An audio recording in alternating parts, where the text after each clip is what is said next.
নুমলীগড়ত মুখ্যমন্ত্ৰী ডক্টৰ হিমন্ত বিশ্ব শৰ্মা দেওপাহাৰৰ প্ৰত্নতাত্ত্বিক সমলসমূহ পৰিদৰ্শন মুখ্যমন্ত্ৰী দেওপাহাৰৰ মন্দিৰত সেৱাও আগবঢ়ালে মুখ্যমন্ত্ৰী ডক্টৰ হিমন্ত বিশ্ব শৰ্মাই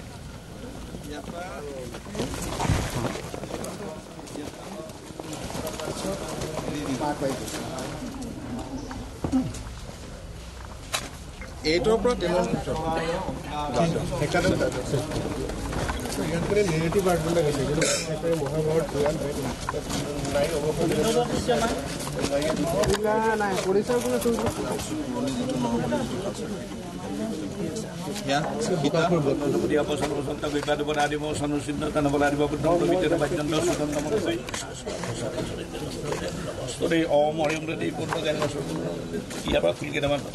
ওম হৰিম দ চৰম দত গাই থাকিবলৈ প্ৰথমে স মহাদেৱ দ্বিতীয়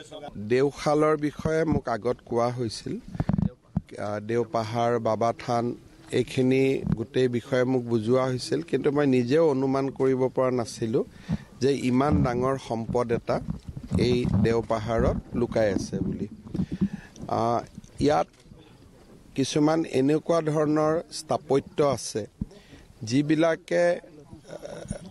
একেবাৰে অষ্টম নৱম শতিকাত অসম কিমান আগত আছিলে তাৰ বিষয়ে এটা ডাঙৰ বৰ্ণনা পোৱা যায় আৰ্কিঅলজিকেলিও ডাঙৰ আছিলে আৰু যিবিলাক নেৰেটিভ ইয়াত আছে বা যিবিলাক বিভিন্ন ধৰণৰ মূৰ্তিসমূহে যিবিলাক কাহিনী কৈছে সেই কাহিনীবিলাক কোনোবাই দেখিলে সেই সময়তে অসম কিমান অগ্ৰণী ৰাজ্য আছিল তাক গম পোৱা যায় আজি আমাৰ অসমীয়া ধ্ৰুপদী ভাষা হৈছে কিন্তু 1200 শতিকাতে লিখা ল বা বিভিন্ন ধৰণৰ শব্দাক্ষৰ ইয়াতে আছে মই দুৰ্ভাগ্য বুলি ক'ব লাগিব যে আমি অসমতে থাকো কিন্তু কাজিৰঙালৈকে আহি থকা হয় কিন্তু দেওপাহাৰত অহা নাছিল বা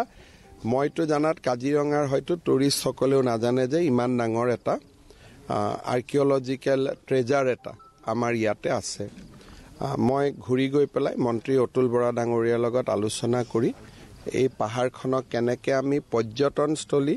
আৰু তাৰ লগে লগে ইয়াৰ সম্পদসমূহক ৰক্ষণাবেক্ষণ আৰু বহুত সম্পদ এতিয়াও আৰ্কিঅলজিকেল যিটো এক্সকাভেশ্যন হয় সেইটো এতিয়াও হোৱা নাই চেষ্টা কৰিলে আৰু বহুত সম্পদ ইয়াতে ওলাব গতিকে এই পাহাৰখনৰ সৰ্বাংগীন বিকাশ আৰ্কিঅলজিকেল এংগুলৰ পৰা পৰ্যটন এংগুলৰ পৰা এইটো মোৰ নজৰত থাকিব আৰু মই যিমান পাৰোঁ কিবা ভাল খবৰ এটা আপোনালোকক দিবৰ কাৰণে চেষ্টা কৰিম PRF-খন আমি RF নকৰিলেও হয় এইটো কোনো দৰকাৰ নহয় PRF-খন আমি ৰেভিনিউ লেণ্ডো কৰিব পাৰোঁ আৰ্কিঅলজিকেলি প্ৰটেক্টেড ৰেভিনিউ লেণ্ডো কৰিব পাৰোঁ ফাইলটো দিছপুৰত আছে মই চাই দিম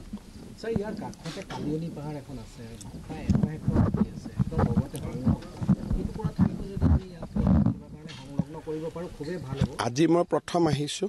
আপোনালোকৰ পৰামৰ্শখিনি আপোনালোকে উপায়ুক্তক দিব অতুল বৰাকো দিব MP সাহেবকো দিব আমি 2 দিনতে ইয়াৰ ওপৰত মই অলপ কমিটি এটা কৰি দিম যাতে ভাল পৰামৰ্শ আমাক দিব পাৰে কি আমি কৰিব পাৰোঁ হাতী মানুহৰ সংঘাতটো আপোনালোকে জানে যে এইবিলাক এটা সময়ত এলিফেণ্ট কৰিডৰ আছিলে উদ্যোগ হ'ল হাতীয়ে নিজৰ ৰাস্তাটো বিচাৰি আহেই তাৰ লগত বিভিন্ন ধৰণে আমি সংঘাতটো কমাবৰ কাৰণে প্ৰচেষ্টা কৰি আছোঁ কিন্তু এই গোটেই অঞ্চলটোত সেই প্ৰব্লেমটো আছে আৰু তাৰ পৰা একেবাৰে সমাধান পোৱাৰো ৰাস্তা নাই যে হাতীটোক কিন্তু এইবাৰ মই ভাৰত চৰকাৰক এটা অনুৰোধ কৰিছোঁ যে কিছু হাতী আমি ঘৰচীয়া কৰিব পাৰোঁ নেকি কাৰণ নহ'লে কি হৈছে যে হাতীৰ পৰিমাণটো ইমান বাঢ়িছে সোলাৰ ফেন্সিং কিবা লগাই আমি কিমান দূৰ কি কৰিব পাৰিম গতিকে সেই কথাটাও দিল্লীত এবাৰ মই পাতিছোঁ যে আগতে বনৰীয়া হাতীক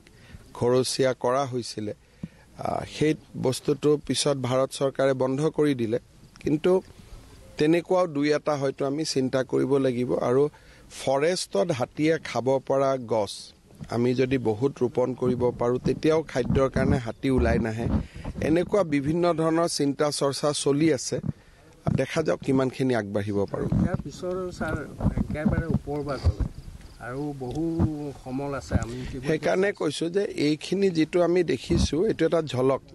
এই পাহাৰখনত আৰু বহুত ডেফিনেটলি ই কি বুজায় যে ডাঙৰ সভ্যতা এটা ইয়াতে আছিল, চিভিলাইজেশ্যন এটা আছিলে। গতিকে ইয়াত অকল এইটোতে সীমাবদ্ধ নহয়, ইয়াত ঘূৰিলে হয়তো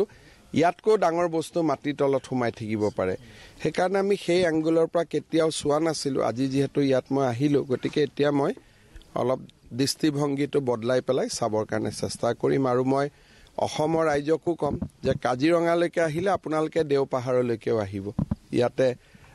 এটা নতুন কিবা এটা দেখিবলৈ পাব, যাক লৈ আপোনালোকে গৌৰৱ অনুভৱ কৰিব।